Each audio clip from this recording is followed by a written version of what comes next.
દારૂબંધીની વાતો વચ્ચે સાબરકાંઠા પોલીસ માટે શરમજનક ઘટના. મહિલાઓએ દારૂના અડ્ડા પર જાતે રેડ કરી સામાન તોડી પાડ્યો અને આગ લગાવી. સાબરકાંઠા જિલ્લાના હિંમતનગર તાલુકાના વાવડી ગામમાં દારૂબંધી અંગે આશાવાદી વાતોના વચ્ચે પોલીસ તંત્ર માટે શરમજનક બનાવ સામે આવ્યો.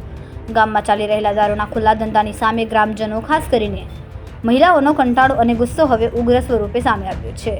વિશેષ માહિતી અનુસાર વાવડી ગામની રણઠંડી બનેલી મહિલાઓએ ગત સાંજે દારૂના અડ્ડા પર જાતે જ જનતા રેડ કરી. લાંબા સમયથી પોલીસની રજૂઆતો છતાં કોઈ પગલાં ન લેવાતા હવે મહિલાઓએ જાતે જ હથિયાર ઉઠાવવાનો નિર્ણય લીધો.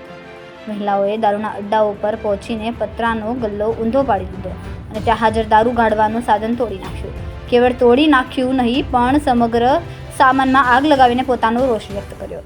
આ ઘટના દરમિયાન દારૂ વેચતા બુટલેગરો મહિલાઓના આકસ્મિક હુમલાથી ભયભીત બનીને અડ્ડો છોડીને ફરાર થઈ ગયા હતા.